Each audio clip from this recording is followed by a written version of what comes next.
အနန္တတကုရှင်ဖျားသခင်ဤနှုတ်ကပတ်တော်များကိုဖတ်ရွတ်ပြခြင်းများဤစာညွန့်ပေါင်း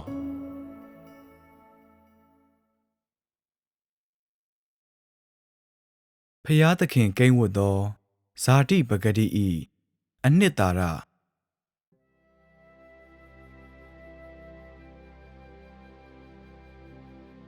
ပထမဦးဆုံးသောလူဇာတိခံယူသည့်အခါ၌ဖျားသခင်သည်ကမ္ဘာပေါ်တွင်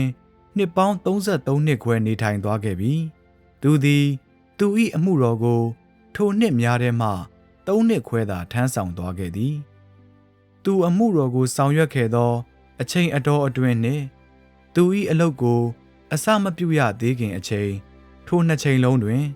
သူသည်တာမန်လူသဘာဝကိုပိုင်ဆိုင်ထားခဲ့သည်သူသည်သူ၏တာမန်လူသဘာဝတွင်နှစ်ပေါင်း33နှစ်ခွဲနေထိုင်သွားခဲ့သည်နောက်ဆုံး3နှစ်ခွဲတစ်လျှောက်တွင်သူသည်သူ့ကိုယ်သူလူဇာတိခံဖျားသခင်အဖြစ်ဖော်ပြခဲ့သည်သူ၏အမှုတော်ကိုစတင်၍မထမ်းဆောင်ခင်တွင်သူသည်သူ၏ဖျားသဘောတဘာဝဘာမျှမပြခဲ့ဘဲပုံမှန်ဖြစ်သောတာမန်လူတဘာဝနှင့်သာပေါ်လာခဲ့ပြီသူ၏အမှုတော်ကိုတရားဝင်စတင်ထမ်းဆောင်သည့်နောက်ပိုင်းမှသာသူ၏ဖျားသဘောတဘာဝမှာထင်ရှားလာခြင်းဖြစ်သည်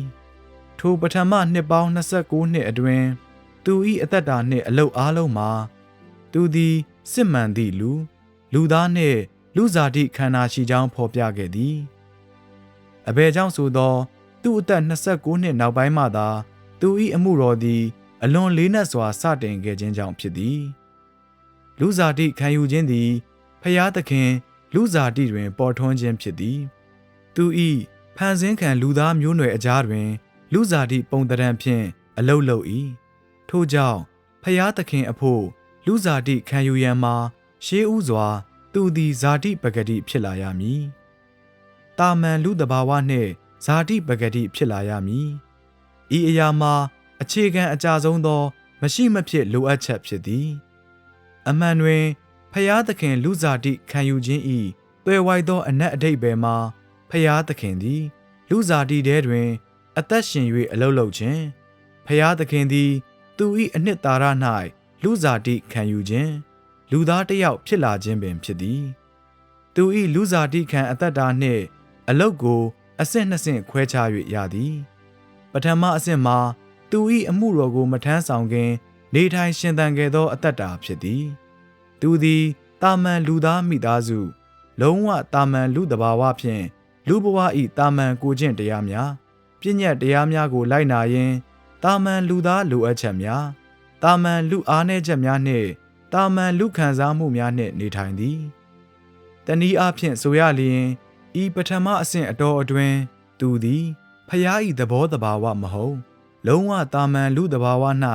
တာမန်လူသား၏လှုပ်ဆောင်မှုများအားလုံးတွင်ပါဝင်လှုပ်ဆောင်ရင်းအသက်ရှင်နေထိုင်သည်ဒုတိယအဆင့်မှာသူ၏အမှုတော်စတင်ထမ်းဆောင်ပြီးနောက်အသက်ရှင်နေထိုင်သည့်အသက်တာဖြစ်သည်သူသည်တဘာဝလွန်ဖြစ်သည့်အပြင်ပန်းလက္ခဏာဘာမျှမပြဘဲတာမန်လူကိုယ်တည်းဖြင့်တာမန်လူတဘာဝထဲတွင်ကျိန်းဝတ်နေသေးသည်သို့တော်လည်းသူသည်သူ၏အမှုတော်အတွက်တသက်သာအသက်ရှင်ပြီး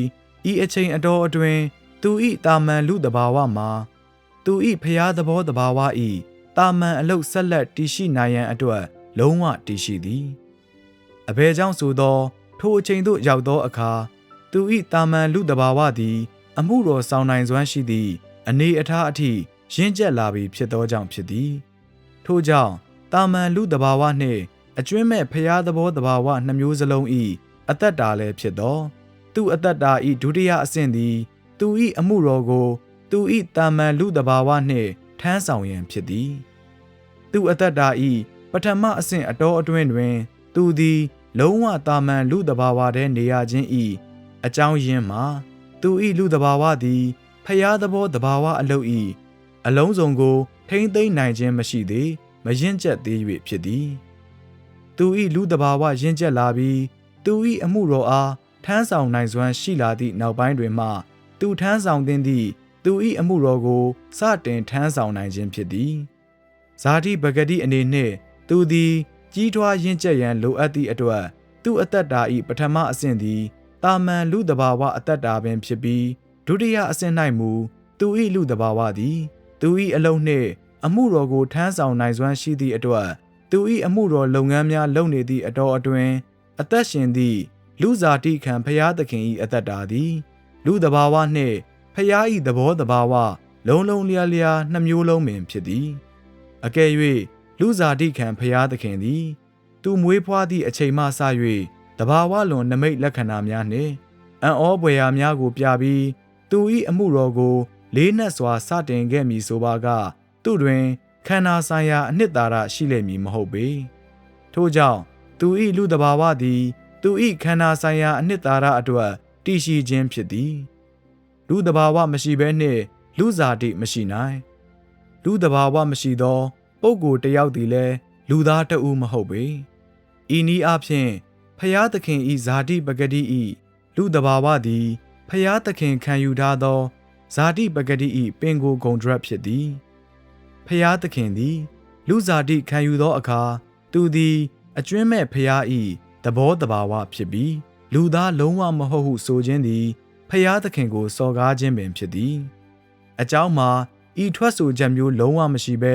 လူဇာတိခံယူခြင်း၏အခြေခံသဘောတရားကိုချိုးဖောက်သောကြောင့်ဖြစ်သည်သူ၏အမှုတော်ကိုစတင်ထမ်းဆောင်သည့်နောက်ပိုင်းတွင်ပင်လျှင်သူ၏အလုပ်ကိုဆောင်ရွက်ချိန်၌သူသည်သူ၏ဖျားသဘောတဘာဝထဲ၌လူသားအပြင်ပန်းကိုယ်ထဲနှင့်အတူနေထိုင်ဆဲပင်ဖြစ်သည်ထိုအချိန်၌ပင်သူ၏လူတဘာဝသည်သူ၏ဖျားသဘောတဘာဝကိုတာမန်ဇာတိပဂတိ၌အလုံးလုံးစေသည့်ရည်ရွယ်ချက်တစ်ခုတည်းအတွက်သာဆောင်ရွက်ပေသည်ထို့ကြောင့်အလုတ်ကိုဆောင်ရွက်သူမှာသူ၏လူတဘာဝထဲတွင်ကိန်းဝတ်နေသည့်ဖျား၏သဘောတဘာဝဖြစ်သည်လှုပ်ဆောင်နေသည်မှာသူ၏ဖျားသဘောတဘာဝဖြစ်ပြီးသူ၏လူတဘာဝမဟုတ်တော်ညာလဲယင်းဖျား၏သဘောတဘာဝကိုသူ၏လူတဘာဝထဲတူဝှက်ထားသည်အနှစ်သာရအားဖြင့်သူ၏အလုတ်ကိုသူ၏ဖျား၏သဘောတဘာဝလုံးလုံးလျားလျားကလှုပ်ဆောင်ခြင်းဖြစ်ပြီးသူ၏လူတဘာဝကလှုပ်ဆောင်ခြင်းမဟုတ်ပေသို့တော်လည်းအလုတ်ကိုထမ်းရွက်သည်မှာကသူ၏ဇာတိပဂတိဖြစ်သည်သူသည်လူသားတဦးဖြစ်ပြီးဖျားသခင်လည်းဖြစ်သည်ဟုပြောနိုင်သည်အကြောင်းမှာဖျားသခင်သည်လူကိုယ်ထဲနှင့်လူသားအနှစ်သာရသာမကဖျားသခင်၏အနှစ်သာရပါရှိသည့်ဇာတိပဂတိထဲတွင်နေထိုင်သည့်ဖျားသခင်ဖြစ်လာသောကြောင့်ဖြစ်သည်သူသည်ဖျားသခင်၏အနှစ်သာရနှင့်လူသားတစ်ယောက်ဖြစ်သည့်အတွက်ဖန်ဆင်းခံမည်သည့်လူသားမဆို၏အထက်၌ရှိပြီးဖျားသခင်၏အလုတ်ကိုဆောင်ရွက်နိုင်သည့်မည်သည့်လူသားမဆို၏အထက်၌လည်းရှိသည်ထို့ကြောင့်သူကဲ့သို့ပင်လူခန္ဓာအပြင်ပန်းကိုယ်တည်းရှိကြသည့်သူများထဲတွင်လူတဘာဝကိုပိုင်ဆိုင်ကြသည့်သူများထဲတွင်သူတစ်ပါးတည်းသာလျှင်လူဇာတိခံယူသည့်ဖျားသခင်ကိုယ်တိုင်ဖြစ်ပြီးအခြားသူအလုံးမှမူဖန်ဆင်းခံလူသားများသာဖြစ်သည်ထိုသူအလုံးတို့တွင်လူတဘာဝရှိကြတော်လဲဖန်ဆင်းခံလူသားများ၌လူတဘာဝမှလွဲ၍ဘာမျှမရှိကြပေလူဇာတိခံယူသောဖျားသခင်ကမူကွဲပြားခြားနာသည်သူ၏ဇာတိပဂတိ၌သူသည်လူတဘာဝရှိယုံသားမကပိုအရေးကြီးသည်မှာဖျား၏သဘောတဘာဝရှိနေခြင်းဖြစ်သည်သူ၏လူတဘာဝကိုသူဇာတိပဂတိ၏အပြင်ပန်းတရံနှင့်သူ၏နေစဉ်အသက်တာတွင်မြင်နိုင်တော်ညာလေသူ၏ဖျားသဘောတဘာဝကိုမူသိမြင်ရန်ခက်ခဲသည်သူ၏ဖျားသဘောတဘာဝသည်သူ၌လူတဘာဝရှိမှသာဖော်ပြခြင်းဖြစ်သည့်အတွက်နှင့်လူများစိတ်ကူးထားသမျှတဘာဝလွန်မဟုတ်သည့်အတွက်၎င်းကိုမြင်နိုင်ရန်မှာလူတို့အဖို့အလွန်တရာပင်ခက်ခဲလာသည်ယနေ့ကာလတွင်ပင်လူဇာတိခံယူသောဖျားသခင်၏စစ်မှန်သောအနှစ်သာရကိုနားလည်နိုင်ရန်မှာလူတို့အတွက်အခက်ခဲဆုံးဖြစ်သည်ထိုအကြောင်းအရာကိုဤမျှရှည်လျားစွာငါပြောပြီးသောနောက်ပိုင်းတွင်ပင်သင်တို့အများစုအတွက်ထိုအရာမှာလျှို့ဝှက်စမ်းကြယ်မှုတစ်ခုပင်ဖြစ်နေပေအောင်မည်ဟုငါမျှော်လင့်သည်အမှန်တွင်ဤအရေးကိစ္စမှာအလွန်ပင်ရိုးရှင်း၏ဖျားသခင်သည်ဇာတိပဂတိဖြစ်လာသည့်အတွက်သူ၏အနှစ်သာရသည်ဖျား၏သဘောတဘာဝနှင့်လူတဘာဝတို့ပေါင်းစပ်ထားခြင်းဖြစ်သည်ဤပေါင်းစပ်ခြင်းကိုဖျားသခင်ကိုယ်တော်တိုင်ဟုကဘာပေါ်၌ရှိသောဖျားသခင်ကိုယ်တော်တိုင်ဟုခေါ်သည် ယေရှုကဘာပေါ်တွင်နေထိုင်သွားခဲ့သောအသက်တာမှာဇာတိပဂတိဤတာမန်အသက်တာဖြစ်သည်သူသည်သူဇာတိပဂတိဤတာမန်လူတဘာဝထဲတွင်နေထိုင်ခဲ့သည်သူ၏အလုပ်ကိုဆောင်ရွက်ခြင်းနှင့်သူ၏နှုတ်ကပတ်တော်ကိုပြောဆိုခြင်းအတွက်သို့မဟုတ်နာမကျမ်းသောသူများကိုကျမ်းမာစေပြီးနတ်ဆိုးများကိုနှင်ထုတ်ခြင်းအတွက်ထိုကဲ့သို့ထူးကဲလှသောအရာများကိုပြုလုပ်ခြင်းအတွက်သူ၏ဩဇာအာဏာသည်များသောအားဖြင့်သူ၏အမှုတော်ကိုစတင်ခြင်းမပြုမီအချိန်အထိမိမိကိုယ်ကိုပြသခဲ့ခြင်းမရှိပေသူ၏အမှုတော်ကိုမထမ်းဆောင်ခင်သူ၏အသက်29နှစ်မတိုင်ခင်ကသူ၏အသက်တာကသူသည်တာမန်ဇာတိပဂတိပင်ဖြစ်ခဲ့ကြောင်းလုံလောက်သောသက်သေဖြစ်သည်ယင်းကြောင့်နှင့်သူ၏အမှုတော်ကိုစတင်မထမ်းဆောင်ရသေးသည့်အတွက်တို့ကြောင့်လူများသည်သူ့အထဲတွင်ဖျား၏သဘောတဘာဝရှိသောအရာတစ်ခုမျှမမြင်ခဲ့ကြတာမန်လူတစ်ယောက်ထက်ပို၍ဘာတစ်ခုမျှမမြင်ခဲ့ကြ၎င်းအချိန်တုန်းကလူအချို့တို့သည်သူ့ကိုယောသပ်၏သားဟုယုံကြည်ခဲ့ကြတဲ့ကဲ့သို့တာမန်လူသားတစ်ယောက်ဟုသာမြင်ခဲ့ကြသည်လူများကသူသည်တာမန်လူတစ်ယောက်၏သားဟုတွေးထင်ခဲ့ကြပြီးသူသည်ဖျားသခင်ခံယူထားသောလူဇာတိပဂတိဖြစ်သည်ဆိုခြင်းကိုလုံးဝမသိခဲ့ကြပေသူ၏အမှုတော်ကိုထမ်းဆောင်နေခြင်းအတွင်းမှာပင်လျှင်သူသည်အံ့ဩဖွယ်ရာများစွာကိုပြုလုပ်ခဲ့တော်ညာလေသူသည်တာမန်လူတဘာဝအပြင်ပန်းကိုယ်တည်းနှင့်ခရစ်တော်ဖြစ်နေခဲ့သည့်အတွက်လူအများစုသည်သူ့ကိုယောသပ်၏သားဖြစ်သည်ဟုသာပြောဆိုခဲ့ကြတုံးဖြစ်၏သူ၏တာမန်လူတဘာဝနှင့်သူ၏အလုံးနှစ်ခုစလုံးသည်ပထမလူဇာတိခံယူခြင်း၏အရေးပါမှုကိုဖြည့်စွမ်းရန်ဖျားသခင်သည်ဇာတိပဂတိတဲသို့အလုံးစုံဝင်ရောက်လာခဲ့ကြောင်း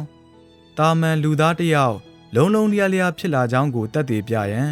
တည်ရှိခဲ့ခြင်းဖြစ်သည်သူ၏အလုပ်ကိုမစတင်ခင်ကသူ၏တာမန်လူတဘာဝသည်သူသည်တာမန်ဇာတိပဂတိဖြစ်ကြောင်းတတ်သိပင်ဖြစ်ပြီးနောက်ပိုင်းသူအလုပ်လုပ်ခဲ့ခြင်းမှာလည်းသူသည်တာမန်ဇာတိပဂတိဖြစ်ခဲ့ကြောင်းတတ်သိပြသည်အဘယ်ကြောင့်ဆိုသောသူသည်ဇာတိပဂတိ၌တာမန်လူတဘာဝနှင့်ပင်နမိတ်လက္ခဏာများနှင့်အံ့ဘွယ်သောအမှုများကိုဆောင်ရွက်ခဲ့ပြီးနာမကျမ်းသောသူတို့ကိုကျမ်းမာစေကာနတ်ဆိုးများကိုနှင်ထုတ်ခဲ့သောကြောင့်ဖြစ်သည်နမိတ်လက္ခဏာများသူပြုနိုင်ခဲ့ခြင်း၏အကြောင်းရင်းမှာသူ၏ဇာတိပဂတိသည်ဖျားသခင်၏ဩဇာအာဏာရှိပြီးဖျားသခင်၏ဝိညာဉ်တော်ဝစ်စင်ထားသည့်ဇာတိပဂတိဖြစ်သောကြောင့်ဖြစ်သည်ဤဩဇာအာဏာကိုသူပိုင်ဆိုင်ထားခြင်းမှာဖျားသခင်၏ဝိညာဉ်တော်ကြောင့်ဖြစ်ပြီးထိုသို့ပိုင်ဆိုင်ခြင်းကြောင့်သူသည်ဇာတိပဂတိမဟုတ်ကြောင်းကိုဆိုလိုခြင်းမဟုတ်ပေနာမကျမ်းသောသူတို့ကိုကျမ်းမာစေခြင်းနတ်ဆိုးများကိုနှင်ထုတ်ခြင်းသည်သူ၏အမှုတော်တွင်ထမ်းဆောင်ရန်လိုအပ်သည့်အလုပ်ပင်ဖြစ်သည်၎င်းမှာသူ၏လူတဘာဝထဲတွင်သို့ဝတ်ထားသောဖျားသဘောတဘာဝ၏ဖော်ပြချက်တစ်ရပ်ဖြစ်ပြီးညီသည့်နမိတ်လက္ခဏာများကိုသူပြသည်ဖြစ်စေသူ၏ဩဇာအာဏာကိုညီကဲ့သို့ပင်ပြသည်ဖြစ်စေသူသည်တာမန်လူတဘာဝထဲတွင်အသက်ရှင်ဆဲဖြစ်ပြီးတာမန်ဇာတိပဂတိဖြစ်နေဆဲဖြစ်သည်ကားတိုင်ပေါ်တွင်အသေးခံပြီးနောက်ရှင်ပြန်ထမြောက်ခဲ့သည့်အချိန်အထိသူသည်တာမန်ဇာတိပဂတိ၌ကိန်းဝတ်ခဲ့သည်ကျေးဇူးတော်ကိုအနှင်းပေးခြင်းနာမကျမ်းသောသူကိုကျမ်းမာစေခြင်းနှင့်နတ်ဆိုးများကိုနှင်ထုတ်ခြင်းအားလုံးတို့သည်သူ့အမှုတော်၏အစိတ်အပိုင်းဖြစ်ပြီးသူ၏တာမန်ဇာတိပဂတိ၌ဆောင်ရွက်ခဲ့သည့်အလုပ်အားလုံးပင်ဖြစ်သည်သူသည်ကားတိုင်သို့မသွားခင်တွင်သူမြည်သည့်အရာကိုလုပ်နေခဲ့သည်ဖြစ်ပါစေသူ၏တာမန်လူဇာတိပဂတိနှင့်ဘယ်သောအခါမျှမခွဲခွာခဲ့ပေသူသည်ဖျားသခင်ကိုယ်တော်တိုင်ဖြစ်ပြီးဖျားသခင်ကိုယ်တိုင်၏အလုပ်ကိုဆောင်ရွက်နေခဲ့တော်ညာလေသူသည်ဖျားသခင်ခံယူထားသောလူဇာတိဖြစ်သည့်အတွက်သူသည်အစာစားပြီးအဝတ်ဝတ်ဆင်ခဲ့သည်တာမန်လူသား၏လိုအပ်ချက်များရှိခဲ့ပြီးတာမန်လူသား၏အသိဉာဏ်နှင့်တာမန်လူသား၏စိတ်တို့ရှိခဲ့သည်ဤအရာအလုံးမှာသူသည်တာမန်လူသားတစ်ယောက်ဖြစ်ကြောင်းတတ်သိဖြစ်ပြီးဖျားသခင်ခံယူထားသည့်လူဇာတိသည်တာမန်လူတဘာဝရှိသည့်ဇာတိပဂတိဖြစ်ကြောင်းနှင့်တဘာဝလွန်မဟုတ်ကြောင်းကိုတတ်သိပြ၏သူ သူ၏လုပ်ငန်းတာဝန်မှာဖျားသခင်၏ပထမလူစားတိခံယူခြင်းအလုပ်ကိုပြည့်ပြည့်စုံစေရန်ပထမလူစားတိခံယူခြင်းကပြုလုပ်ရမည့်အမှုတော်ကိုဖြည့်စွမ်းရန်ပင်ဖြစ်သည်လူစားတိခံယူခြင်း၏ရည်ရွယ်ချက်မှာရိုးရိုးပုံမှန်လူသားတစ်ယောက်သည်ဖျားသခင်ကိုယ်တော်တိုင်၏အလုပ်ကိုထမ်းဆောင်ခြင်းဖြစ်သည်ဆိုလိုသည်မှာဖျားသခင်သည်သူ၏ဖျားသဘောတဘာဝအလုပ်ကိုလူတဘာဝနှင့်ထမ်းဆောင်ပြီးဤနည်းဖြင့်စာတန်ကိုနှိမ်နင်းခဲ့ခြင်းဖြစ်သည်လူဇာတိခံယူခြင်းဆိုသည်မှာဖျားသခင်၏ဝိညာဉ်တော်သည်ဇာတိခန္ဓာတစ်ခုဖြစ်လာခြင်းကိုဆိုလိုသည်ယင်းသည်ဖျားသခင်သည်ဇာတိပဂတိဖြစ်လာခြင်းဖြစ်သည်ဇာတိပဂတိပြုသောအလုပ်မှာဇာတိပဂတိ၌ပြည့်မြောက်သောဇာတိပဂတိအားဖြင့်ဖော်ပြသောဝိညာဉ်တော်၏အလုပ်ပင်ဖြစ်သည်ဖျားသခင်၏ဇာတိပဂတိမှလွဲ၍မြည်သူတဦးတယောက်ကမျှလူဇာတိခံယူသောဖျားသခင်၏အမှုတော်ကိုဖြည့်စွမ်းနိုင်ခြင်းမရှိပေဆိုလိုသည်မှာအခြားမြည်သူတဦးမျှမဟုတ်ပဲဖျားသခင်ခံယူထားသောလူဇာတိတစ်ခုတည်းသာဤတာမန်လူတဘာဝတစ်ခုတည်းသာဖျားသဘောတဘာဝ၏အလုပ်ကိုဖော်ပြနိုင်သည်အကယ်၍သူ၏ပထမအကြိမ်ကြွလာခြင်းတွင်ဖျားသခင်သည်အသက်29နှစ်မတိုင်ခင်တွင်တာမန်လူတဘာဝမရှိခဲ့ပါကအကယ်၍သူမွေးဖွားပြီးသည်နှင့်ချက်ချင်းပင်နမိတ်လက္ခဏာများပြုနိုင်ခဲ့မည်ဆိုပါကအကယ်၍သူစကားပြောတတ်သည်နှင့်ချက်ချင်းပင်ကောင်းငင်ဘာသာစကားကိုပြောနိုင်ခဲ့မည်ဆိုပါကအကယ်၍ကဘာပေါ်၌ပထမဆုံးအကြိမ်သူ၏ခြေချလိုက်သည်နှင့်တပြိုင်နက်သူသည်လောကီရေးရာအားလုံးကိုနားလည်သဘောပေါက်ကလူပုဂ္ဂိုလ်တိုင်းစီ၏အတွေ့အများနှင့်ရည်ရွယ်ချက်များကိုထိုးထွင်းသိမြင်နိုင်မည်ဆိုပါကထိုသို့သောလူတဦးသည်တာမန်လူသားတစ်ယောက်ဟုခေါ်ဆိုခြင်းခံရနိုင်ခဲ့မည်မဟုတ်သည့်အပြင်ထိုသို့သောဇာတိပဂတိမှာလည်းလူသားဇာတိပဂတိဟုခေါ်ဆိုခြင်းခံနိုင်ခဲ့ရမည်မဟုတ်ပေအကယ်၍ခရစ်တော်သည်ဤအတိုင်းဖြစ်ခဲ့မည်ဆိုပါကဖျားသခင်လူဇာတိခံယူခြင်း၏အဓိပ္ပာယ်နှင့်အနှစ်သာရသည်လည်းပျောက်ဆုံးသွားမည်ဖြစ်သည်သူတာမန်လူတဘာဝပိုင်ဆိုင်ခြင်းမှာသူသည်လူဇာတိခံယူထားသောဖျားသခင်ဖြစ်ကြောင်းကိုသက်သေပြသည်တာမန်လူသားတဦး၏ကြီးထွားမှုဖြစ်စဉ်ကိုသူကြုံရသည်ဟုသည့်အချက်သည်လည်းသူသည်တာမန်ဇာတိပဂတိဖြစ်ကြောင်းကိုဆက်လက်ထင်ရှားစေသည်ထို့အပြင်သူ၏အလုပ်မှာသူသည်ဖျားသခင်၏နှုတ်ကပတ်တော်ဖျားသခင်၏ဝိညာဉ်တော်တို့လူဇာတိခံယူခြင်းဖြစ်ကြောင်းကိုဖော်ပြသည့်လုံလောက်သောတတ်သေးပင်ဖြစ်သည်သူအလုပ်၏လိုအပ်ချက်များအရာဖျားသခင်သည်လူဇာတိခံယူခြင်းဖြစ်သည်တနည်းဆိုရလျင်အလုပ်၏ဤအဆင့်မှာဇာတိပဂတိ၌လှုပ်ဆောင်ရန်လိုအပ်ပြီးတာမန်လူတဘာဝနှင့်လှုပ်ဆောင်ရန်လိုအပ်သည်ဤအရာသည်လူဇာတိခံယူသောနှုတ်ကပတ်တော်နှင့်လူဇာတိတွင်ပေါ်လာသောနှုတ်ကပတ်တော်အတွက်ကြိုတင်လိုအပ်သည့်အချက်ဖြစ်ပြီးဖျားသခင်၏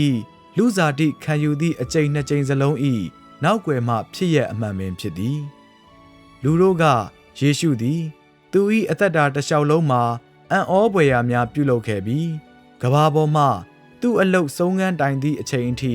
သူသည်တာမန်လူတဘာဝ၏လက္ခဏာကိုမပြသခဲ့သူတွင်တာမန်လူသား၏လိုအပ်ချက်များသို့မဟုတ်အားနည်းချက်များသို့မဟုတ်လူသားစိတ်ခံစားမှုများမရှိဘဝ၏အခြေခံလိုအပ်ချက်များလည်းလိုအပ်ခဲ့ခြင်းမရှိသို့မဟုတ်တာမန်လူသားအတွေးများကိုလည်းစဉ်းစားခဲ့ခြင်းမရှိစသဖြင့်ယုံကြည်ကောင်းယုံကြည်ကြလိမ့်မည်သူတို့သည်ယေရှုကိုလူထက်တာလွန်သောဉာဏ်သာရှိရမည်တာလွန်ထူးခဲ့သောလူတဘာဝရှိရမည်ဟုသာမှတ်ထင်ကြသည်သူသည်ဖျားသခင်ဖြစ်သည့်အတွက်တာမန်လူသားတို့တွေးခေါ်နေထိုင်သည့်အတိုင်းသူမပြုသင့်ဟုသူတို့ယုံကြည်ကြပြီးတာမန်လူသားတစ်ယောက်ကသာလူသားအစစ်တဦးကသာလျှင်တာမန်လူသားအတွေးခေါ်များကိုတွေးနိုင်ပြီးတာမန်လူသားအသက်တာကိုအသက်ရှင်နိုင်မည်ဟုယုံကြည်ကြသည်ဤအရာအလုံးသည်လူသားအတွေးခေါ်နှင့်လူသားအယူအဆများဖြစ်ပြီးဤအယူအဆများသည်ဖျားသခင်အလုပ်၏မူလရည်ရွယ်ချက်များနှင့်ဆန့်ကျင်နေသည်တာမန်လူသားအတွေးခေါ်သည်တာမန်လူသားစင်ကြင်ဉာဏ်နှင့်တာမန်လူတဘာဝကိုထောက်မှသည်တာမန်လူတဘာဝသည်ဇာတိပဂတိ၏တာမန်လှုပ်ဆောင်ချက်များကိုထောက်မှပြီးဇာတိပဂတိ၏ တာမန်လှုပ်ဆောင်ချက်များသည်လည်းဇာတိပဂတိဤတာမန်အသက်တာကိုအပြည့်အဝဖြစ်စေသည်ထိုကဲ့သို့သောဇာတိပဂတိတဲတွင်လှုပ်ဆောင်ခြင်းအပြင်သာဖျားသခင်သည်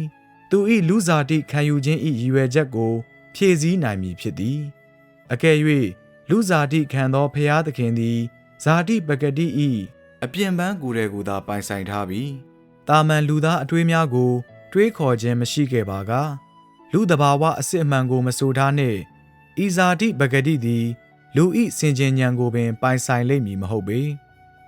လူတဘာဝမရှိသည့်ဤကဲ့သို့သောဇာတိပဂတိသည်လူဇာတိခံယူသောဖျားသခင်ဆောင်ရွက်သင့်သည့်အမှုတော်ကိုအဘယ်သို့ဖြည့်စွမ်းနိုင်မည်နည်းတာမန်စိတ်သည်လူသားအသက်တာ၏ကဏ္ဍအားလုံးကိုထိန်းထားပေသည်တာမန်စိတ်မရှိပါကလူသားတစ်ယောက်မဟုတ်ပေတနည်းဆိုရလျင်တာမန်အတွေးခေါ်များတွေးခေါ်ခြင်းမရှိသောလူပုဂ္ဂိုလ်တဦးသည်စိတ်မနှံ့သူတဦးဖြစ်သည်ဖျား၏သဘောတဘာဝသာရှိပြီးလူတဘာဝမရှိသောခရစ်တော်အားလည်းဖျားသခင်ခံယူထားသောလူဇာတိဟုပြော၍မရနိုင်ပေထို့ကြောင့်ဖျားသခင်ခံယူထားသောလူဇာတိသည်အဘယ်နည်းနှင့်တာမန်လူတဘာဝမရှိနိုင်ရမည်နည်းခရစ်တော်သည်တာမန်လူသားစိတ်မရှိဟုပြောဆိုခြင်းသည်ဖျားသခင်ကိုစော်ကားခြင်းပင်မဟုတ်ပေလောတာမန်လူသားများဆောင်ရွက်သည့်လှုပ်ဆောင်မှုအားလုံးသည်တာမန်လူသားစိတ်၏လှုပ်ဆောင်ခြင်းအပေါ်တွင်မူတည်သည်ထိုအရာမရှိပါကလူသားများသည်မူမမှန်စွာပြုမှုကြမည်ဖြစ်သည်သူတို့သည်အဖြူနှင့်အမဲကြားအကောင်းနှင့်အဆိုးကြားမှကွဲပြားခြားနားချက်ကိုပင်ပြောနိုင်စွမ်းရှိလိမ့်မည်မဟုတ်ပေထို့အပြင်သူတို့၌ကိုကျင့်တရားများနှင့်လူကျင့်ဝတ်တရားများလည်းရှိလိမ့်မည်မဟုတ်ပေထိုနည်းတူစွာပင်အကယ်၍လူဇာတိခံယူသောဖျားသခင်သည်တာမန်လူသားကဲ့သို့မတွေးခေါ်ပါကသူသည်စစ်မှန်သောဇာတိပဂတိတာမန်ဇာတိပဂတိဖြစ်လိမ့်မည်မဟုတ်ပေစဉ်းစားတွေးခေါ်ခြင်းမရှိသည့်ထိုကဲ့သို့သောဇာတိပဂတိသည်ဖျားသဘောတဘာဝ၏အလုတ်ကိုထမ်းဆောင်နိုင်လိမ့်မည်မဟုတ်ချေကမ္ဘာပေါ်တွင်လူသားများနှင့်အတူတကွနေထိုင်ရန်မဆိုထားနှင့်သူသည်ဇာတိပဂတိ၏တာမန်လှုပ်ဆောင်မှုများကိုပင်ဆောင်ရွက်နိုင်လိမ့်မည်မဟုတ်ပေထို့ကြောင့်ဖျားသခင်လူဇာတိခံယူရခြင်း၏အရေးပါမှုလူဇာတိသို့ဖျားသခင်ကြွလာခြင်း၏ပဂတိအနှစ်သာရသည်ပျောက်ဆုံးသွားခဲ့မည်ဖြစ်သည်လူဇာတိခံယူသောဖျားသခင်၏လူတဘာဝသည်ဇာတိပဂတိ၌တာမန်ဖျားသဘောတဘာဝ၏အလုတ်ကိုထိမ့်သိမ့်ရန်တည်ရှိသည်သူ၏တာမန်လူသားအတွေ့ခေါ်သည်သူ၏တာမန်လူတဘာဝနှင့်သူ၏ခန္ဓာဆိုင်ရာလှုပ်ဆောင်မှုအားလုံးကိုထောက်မှသည်သူ၏တာမန်လူသားအတွေ့ခေါ်သည်ဇာတိပဂတိ၌ဖျားသခင်၏အလုတ်အားလုံးကိုထောက်မှရန်တည်ရှိသည်ဟုပြော၍ရသည်အကယ်၍ထိုဇာတိခန္ဓာသည်တာမန်လူသားစိတ်ကိုမပိုင်ဆိုင်ပါကဖျားသခင်ထိုဇာတိပဂတိတွင်လှုပ်ဆောင်နိုင်မည်မဟုတ်ပေထို့အပြင်ဇာတိပဂတိ၌သူလှုပ်ဆောင်ရန်လိုအပ်သည့်အရာကိုလည်းဘယ်သောအခါမျှပြီးမြောက်အောင်လုပ်နိုင်မည်မဟုတ်ပေလူဇာတိခံယူသောဖျားသခင်သည်တာမန်လူသားစိတ်ကိုပိုင်ဆိုင်တော်ညာလေသူ၏အလုတ်သည်လူသားအတွေးအခေါ်နှင့်ရောနှောနေခြင်းမရှိပေစိတ်ရှိသောလူတဘာဝကိုပိုင်ဆိုင်ဖို့လိုအပ်ချက်ဖြင့်သူသည်လူတဘာဝထဲမှအလုတ်ကိုတာမန်လူသားအတွေးခေါ်ကိုအသုံးချခြင်းဖြင့်မဟုတ်ဘဲတာမန်စိတ်နှင့်လှုပ်ဆောင်သည်သူဇာတိပဂတိ၏အတွေးခေါ်များမြည်မျှပင်မြင်မာနေပါစေသူ၏အလုတ်၌စင်ကြင်တွေးခေါ်မှုသို့မဟုတ်အတွေးအခေါ်ဖြင့်စွန့်ထင်းခြင်းမရှိပေတနည်းဆိုရလျင်သူ၏အလုတ်သည်သူဇာတိပဂတိ၏စိတ်အားဖြင့်အကြံရလာခြင်းမဟုတ်ပဲသူ၏လူတဘာဝတည်းရှိဖျားသဘောတဘာဝအလုတ်၏ဓာတ်ရိုက်ဖော်ပြချက်ပင်ဖြစ်သည်သူ၏အလုတ်အားလုံးသည်သူကြေပွန်အောင်ဆောင်ရွက်ရန်လိုအပ်သည့်အမှုတော်ပင်ဖြစ်ပြီးထိုအရာတစ်ခုကမျှသူ၏အုံနောက်အားဖြင့်အကြံရလာခြင်းမဟုတ်ပေဥပမာအားဖြင့်နာမကျန်းသူကိုကျန်းမာစေခြင်းနတ်ဆိုးများကိုနှင်ထုတ်ခြင်းနှင့်ကားတိုင်တွင်အသေးခံခြင်းတို့မှာသူ၏လူစိတ်မှထုတ်လုပ်သည့်အရာများမဟုတ်ပေ၎င်းအရာများကိုလူသားစိတ်ရှိသည့်မြည်သည့်လူသားများဖြစ်မြောက်အောင်မြင်အောင်လုပ်နိုင်မည်မဟုတ်ပေထိုနည်းတူစွာပင်ယနေ့ကာလ၏တိမ့်ပိုက်ခြင်းအလုပ်သည်လူဇာတိခံယူသောဖျားသခင်ကထမ်းဆောင်ရမည့်အမှုတော်ဖြစ်ပြီး၎င်းမှာ လူသားဆန္ဒမှဖြစ်လာသောအလုပ်မဟုတ်ပေ၎င်းသည်သူ၏ဖျားသဘောတဘာဝကလှုပ်ဆောင်သင့်သည့်အလုပ်ဖြစ်ပြီးမြည်သည့်ဇာတိပဂတိဆန်သောလူသားကမျှမစွမ်းဆောင်နိုင်သည့်အလုပ်ဖြစ်သည်ထို့ကြောင့်လူဇာတိခံယူသောဖျားသခင်သည်တာမန်လူသားစိတ်ကိုပိုင်ဆိုင်ရမည်တာမန်လူတဘာဝကိုပိုင်ဆိုင်ရမည်အဘယ်ကြောင့်ဆိုသောသူ၏အလုပ်ကိုသူသည်လူတဘာဝ၌တာမန်စိတ်နှင့်ထမ်းဆောင်ရမည်ဖြစ်သောကြောင့်ဖြစ်သည်ဤအရာသည်လူဇာတိခံယူသောဖျားသခင်အလုပ်၏အနှစ်သာရဖြစ်ပြီးလူဇာတိခံယူသောဖျားသခင်၏အနှစ်သာရစင်စစ်လည်းဖြစ်သည်ယေရှုသည်အလုတ်ကိုမဆောင်ရွက်မီသူသည်သူ၏တာမန်လူတဘာဝတွင်သာနေထိုင်ခဲ့သည်သူသည်ဖျားသခင်ဖြစ်ကြောင်းကိုမည်သူမျှမပြောနိုင်ခဲ့သူသည်လူဇာတိခံယူသောဖျားသခင်ဖြစ်ကြောင်းကိုမည်သူမျှမသိခဲ့ကြပေလူတို့ကသူ့ကိုလုံလုံလျားလျားတာမန်လူသားတစ်ယောက်အဖြစ်သာသိရှိခဲ့ကြသည်သူ၏လုံးဝရိုးရိုးတာမန်လူတဘာဝမှာဖျားသခင်သည်ဇာတိပဂတိတဲ့သို့လူဇာတိခံယူခဲ့ပြီးဖြစ်ကြောင်းနှင့်ယေရှုတော်ခရစ်ဆိုသည်မှာ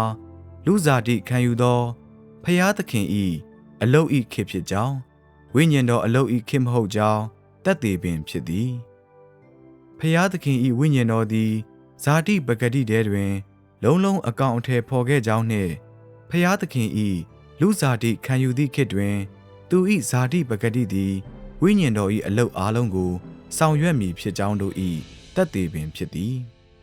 တာမန်လူတဘာဝရှိသောခရစ်တော်သည်ဝိညာဉ်တော်ကိုအကောင်အထည်ဖော်သောဇာတိပဂတိဖြစ်ပြီးတာမန်လူတဘာဝတာမန်အသိစိတ်နှင့်လူသားအတွေးခေါ်တို့ပိုင်ဆိုင်ထားသည်အကောင်အထည်ဖော်ခံရခြင်းဆိုသည်မှာဖျားသခင်လူသားဖြစ်လာခြင်းဝိညာဉ်တော်လူဇာတိခံယူခြင်းကိုဆိုလိုသည်ရှင်းရှင်းပြောရလျင်၎င်းမှာဖျားသခင်ကိုယ်တိုင်ကဇာတိပဂတိတဲတွင်တာမန်လူတဘာဝနှင့်ကိန်းဝတ်ပြီး၎င်းမှတဆင့်သူ၏ဖျားသဘောတဘာဝအလုပ်ကိုဖော်ပြခြင်းဖြစ်သည်အကောင်အထည်ဖော်ခံရခြင်းသို့မဟုတ်လူဇာတိခံယူခြင်းဆိုသည်မှာဤအရာပင်ဖြစ်သည်သူ၏ပထမအကြိမ်လူဇာတိခံယူသည့်အတော်အတွင်းသူ၏အလုပ်မှာရွေးနှုတ်ရန်ဖြစ်သည့်အတွက်နာမကျမ်းသောသူကိုကျမ်းမာစေရန်နှင့်နတ်ဆိုးများကိုနှင်ထုတ်ရန်ဖျားသခင်အတွက်လိုအပ်ခဲ့သည်လူသားမျိုးနွယ်တစ်ရက်လုံးကိုရွေးနှုတ်ရန်အလို့ငါသူသည်တနာကျင်နာတတ်ရန်နှင့်ခွင့်လွတ်တတ်ရန်လိုအပ်ခဲ့သည်ကားစဉ်တင်ခြင်းမခံရမီသူလှုပ်ဆောင်ခဲ့သည့်အလုပ်မှာနာမကျမ်းသောသူကိုကျမ်းမာစေခြင်းနှင့်နတ်ဆိုးများကိုနှင်ထုတ်ခြင်းဖြစ်ပြီးထိုအရာမှာလူသားကိုအပြစ်တရားနှင့်မစင်ကြယ်ခြင်းမှသူ၏ကယ်တင်ခြင်းအကြောင်းကိုကြိုတင်နမိတ်ပြခဲ့ခြင်းဖြစ်သည်ထိုခေတ်သည်ကျေးဇူးတော်ခေတ်ဖြစ်သည့်အတွက်နာမကျမ်းသောသူများကိုသူကျမ်းမာအောင်လုပ်ပေးရန်လိုအပ်ခဲ့ပြီးဤနည်းဖြင့်ထိုခေတ်တွင်ကျေးဇူးတော်ကိုကိုးစားပြုသည့်အရာများဖြစ်သောနမိတ်လက္ခဏာများနှင့်အံ့ဘွယ်သောအမှုများကိုပြသခဲ့သည်အကြောင်းမှာကျေးဇူးတော်ခေတ်သည်ယေရှု၌ထားရှိသည့်လူများ၏ယုံကြည်ခြင်း၏အမတ်တညာအားလုံးဖြစ်သောငြိမ်သက်ခြင်းဝမ်းမြောက်ခြင်းနှင့်ရုပ်ဝတ္ထုပစ္စည်းများဖြင့်သင်္ကေတပြုထားသည့်ကျေးဇူးတော်ကိုအနှင်းခြင်းအပေါ်တွင်ဗဟုပြုထားသောကြောင့်ဖြစ်သည်ဆိုလိုသည်မှာနာမကျမ်းသောသူကိုကုသပေးခြင်းနတ်ဆိုးများကိုနှင်ထုတ်ခြင်းနှင့်ကျေးဇူးတော်ကိုအနှင်းပေးခြင်းတို့သည်ကျေးဇူးတော်ခေတ်တွင်ယေရှု၏ဇာတိပဂတိကပိုင်ဆိုင်သောပင်ကိုယ်စွမ်းရည်များပင်ဖြစ်သည်၎င်းတို့မှာဇာတိပဂတိ၌ဝိညာဉ်တော်ကအကောင်အထည်ဖော်သောအလုပ်ဖြစ်သည်သို့သောသူသည်ထိုသို့သောအလုပ်ကိုလှုပ်ဆောင်နေသည့်အချိန်တွင်ဇာတိပဂတိ၌ရှင်သန်ခဲ့ခြင်းဖြစ်သည်ဇာတိပဂတိကိုကျော်လွန်ခဲ့ခြင်းမရှိပေညီကဲ့သို့သောအနာရောဂါငြိမ်းစေခြင်းအပြုအမူများကိုသူထမ်းဆောင်ခဲ့သည်ဖြစ်စေသူသည်တာမန်လူတဘာဝကိုပိုင်ဆိုင်စေပင်ဖြစ်ပြီးတာမန်လူသားဘဝကိုရှင်သန်ခဲ့စေပင်ဖြစ်သည်ဖျားသခင်လူဇာတိခံယူသည့်ခေတ်အတော်အတွင်းဝိညာဉ်တော်၏အလုပ်အားလုံးကိုဇာတိပဂတိကထမ်းဆောင်သည်ဟုငါပြောရခြင်း၏အကြောင်းရင်းမှာမည်သည့်အလုပ်ကိုသူလှုပ်ဆောင်သည်ဖြစ်စေသူသည်ဇာတိပဂတိ၌လှုပ်ဆောင်ခဲ့သောကြောင့်ဖြစ်သည်သို့သောသူ၏အလုပ်ကြောင့်လူများသည်သူ၏ဇာတိပဂတိအားခန္ဓာဆိုင်ရာအနှစ်သာရများအပြည့်အဝရှိသည်ဟု မမှတ်ယူခဲ့ကြပေ။အကြောင်းမှာဤဇာတိပဂတိသည်အံ့ဩဖွယ်သောအမှုများကိုလှုပ်ဆောင်နိုင်ပြီးအချို့သောထူးခြားသည့်အခိုက်အတန့်များတွင်ဇာတိပဂတိကိုကျော်လွန်သောအရာများလှုပ်ဆောင်နိုင်သောကြောင့်ဖြစ်သည်။မှန်ပေသည်ဤအဖြစ်အပျက်များအားလုံးသည်ရက်40အစမ်းသက်ခံခြင်းသို့မဟုတ်တောင်ပေါ်တွင်သူ၏အစင်းတရံပြောင်းလဲခြင်းတို့ကဲ့သို့သူ၏အမှုတော်ကိုသူစတင်ထမ်းဆောင်သည့်နောက်ပိုင်းမှဖြစ်ပွားခဲ့ခြင်းဖြစ်သည်ထို့ကြောင့်ယေရှုနှင့်ဆိုပါကဖျားသခင်လူစားတိခံယူခြင်း၏အဓိပ္ပာယ်သည်ပြည့်စုံခဲ့ခြင်းမရှိဘဲတစိတ်တရေသာပြည့်စုံခဲ့သည်သူ၏အလုတ်ကိုမစတင်မီဇာတိပဂတိ၌နေထိုင်ခဲ့သောသူ၏အသက်တာသည်အရာအလုံးနှင့်ဆက်လျင်း၍လုံးဝတာမန်ပင်ဖြစ်သည်အလုတ်ကိုသူစတင်ပြီးနောက်တွင်သူသည်သူဇာတိပဂတိ၏အပြင်ပန်းကိုယ်တည်းကိုသာထိမ့်သိမ်းထားခဲ့သည်သူ၏အလုတ်မှာဖျားသဘောတဘာဝ၏ဖော်ပြချက်တရက်ဖြစ်သည်ဖြင့်၎င်းသည်ဇာတိပဂတိ၏တာမန်လှုပ်ဆောင်ချက်များကိုကျော်လွန်ခဲ့သည်စင်စစ်မှာကဖျားသခင်ခံယူထားသောလူဇာတိသည်အသွေးအသားရှိသောလူသားများနှင့်ကွဲပြားခြားနာသည်သူ၏နေ့စဉ်အသက်တာတွင်သူသည်အခြားသူများကဲ့သို့ပင်အစားအစာအဝတ်အထည်အိပ်စက်ခြင်းနှင့်နေရာထိုင်ခင်းတို့လိုအပ်ခဲ့သည်တာမန်လိုအပ်ချက်များအားလုံးကိုလည်းလိုအပ်ခဲ့သည်တာမန်သက်ရှိလူသားတဦးကဲ့သို့ကြိုးကြောင်းဆင်ခြင်းတွေးခေါ်ခဲ့သည်မှာအမှန်ပင်ဖြစ်သည်လူများသည်သူ့ကိုတာမန်လူသားတစ်ယောက်အဖြစ်ထင်မှတ်နေခဲ့ကြစေပင်ဖြစ်သည်သို့သောသူ၏လှုပ်ဆောင်ခဲ့သောအမှုကတဘာဝလွန်ဖြစ်သည်ဟုထင်မှတ်နေကြစေဖြစ်သည်အမှန်အားဖြင့်သူမြည်သည့်အရာပင်လှုပ်ဆောင်ခဲ့သည်ဖြစ်ပါစေသူသည်ရိုးရိုးတာမန်လူတဘာဝတည်းတွင်နေထိုင်ခဲ့သည်ထိုမျှသာမကသေးအလုတ်ကိုသူထမ်းဆောင်ခဲ့သည့်အတိုင်းအတာအထိသူ၏ကြိုးကြောင်းဆင်ခြင်မှုသည်အထူးသဖြင့်တာမန်ဖြစ်နေခဲ့ပြီးသူ၏အတွေးအခေါ်များသည်လည်းအထူးသဖြင့်ရှင်းလင်းပြတ်သားနေခဲ့ကာအခြားမည်သည့်တာမန်လူသားထက်မဆိုတာလွန်နေခဲ့သည်လူဇာတိခံယူသောဖျားသခင်အတွက်ဤကဲ့သို့တွေးတောရန်နှင့်ကြိုးကြောင်းဆင်ခြင်ရန်လိုအပ်ခဲ့သည်အဘယ်ကြောင့်ဆိုသောဖျားသဘောတဘာဝ၏အလုတ်ကိုဖော်ပြရန်အတွက်ဆင်ခြင်တုံတရားအလွန်ပင်တာမန်ဖြစ်ပြီးအတွေးများလည်းအလွန်ရှင်းသောဇာတိပဂတိတရက်လိုသောကြောင့်ဖြစ်သည်ဤနီလန်းအားဖြင့်သာသူ၏ဇာတိပဂတိသည်ဖျားသဘောတဘာဝ၏အလုတ်ကိုဖော်ပြနိုင်မည်ဖြစ်သည်ကမ္ဘာပေါ်တွင်နေထိုင်ခဲ့သည့်ယေရှု၏နှစ်ပေါင်း33နှစ်ခွဲကာလတစ်လျှောက်အတွင်းသူသည်သူ၏တာမန်လူတဘာဝကိုထိန်းထားခဲ့သည်သို့တော်လည်း3နှစ်ခွဲသာသနာအတွင်းသူ၏အလုပ်ကြောင့်လူများကသူသည်အလွန်ပင်ထူးကဲတာလွန်ပြီးရခင်ကထပ်ပင်ပိုပြီးတဘာဝလွန်ဖြစ်ပေသည်ဟုတွေးထင်ခဲ့ကြသည်အမှန်တွင်ယေရှု၏တာမန်လူတဘာဝသည်သူ၏အမှုတော်ကိုသူမစတင်မီနှင့်စတင်ပြီးနောက်ပိုင်းတွင်ပါမပြောင်းမလဲရှိနေခဲ့သည်သူ၏လူတဘာဝသည်တလျှောက်လုံးတွင်အတူတူပင်ဖြစ်သည်သို့သောသူ၏အမှုတော်ကိုသူမစတင်မီနှင့်စတင်ပြီးနောက်ပိုင်းကြားကွဲပြားခြားနားမှုကြောင့်သူ၏ဇာတိပဂတိနှင့်ပတ်သက်၍ကွဲပြားသောအမြင်နှမျိုးပေါ်ထွက်လာခဲ့သည်လူများမိတို့ပင်တွေးထင်ပါလေစေလူဇာတိခံယူသောဖျားသခင်သည်သူ၏မူလ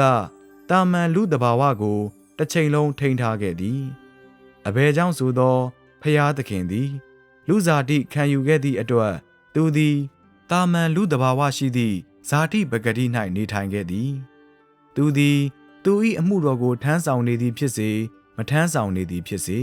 လူတဘာဝသည်ဇာတိပဂတိ၏အခြေခံအနှစ်သာရဖြစ်သည့်အတွက်သူဇာတိပဂတိ၏တာမန်လူတဘာဝကိုဖျောက်ဖျက်ပြစ်၍မရနိုင်ပေယေရှုသည်သူ၏အမှုတော်ကိုမထမ်းဆောင်မီတွင်သူ၏ဇာတိပဂတိသည်တာမန်လူတို့၏လှုပ်ဆောင်မှုများကိုဆောင်ရွက်လျက်အကျွမ်းမဲ့တာမန်အဖြစ်နေသည်သူသည်အဘယ်နည်းနှင့်မျှတဘာဝလွန်ပုံမရခဲ့ပဲမြည်သည့်အံ့ဩဖွယ်နမိတ်လက္ခဏာများကိုမျှလည်းမပြသခဲ့ပေ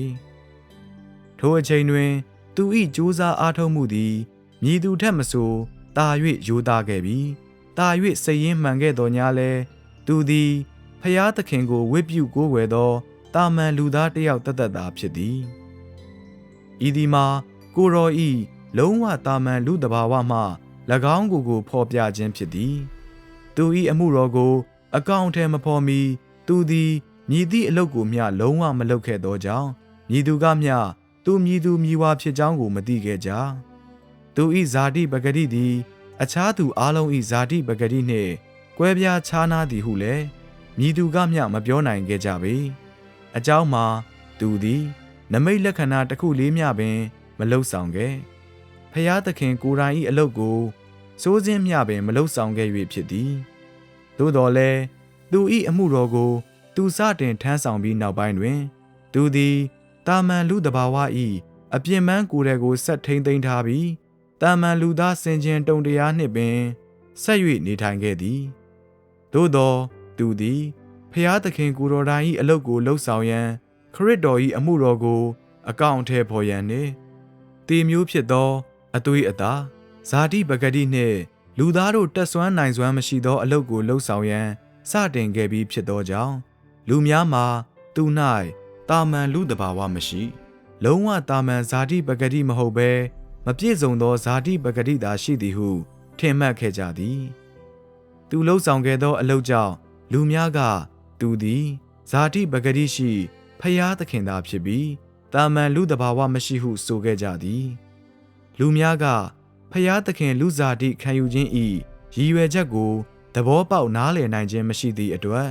ဤအရာမှာလွဲမှားသောနားလည်မှုပင်ဖြစ်သည်လူဇာတိခံဖျားသခင်ဖော်ပြခဲ့သည့်အမှုသည်တာမန်လူတဘာဝရှိသောဇာတိပဂတိ၌ဖော်ပြခဲ့သည့်ဖျားသဘောတဘာဝ၏အလုပ်ဖြစ်သောကြောင့်လူတို့ထိုသို့နားလည်မှုလွဲကြခြင်းဖြစ်သည်ဖျားသခင်သည်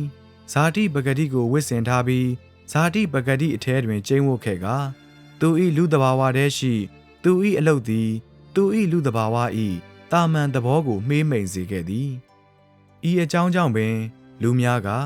ဖျားသခင်သည်လူတဘာဝမရှိဘဲဖျားသဘောတဘာဝသာရှိသည်ဟုယုံကြည်ခဲ့ကြခြင်းဖြစ်သည်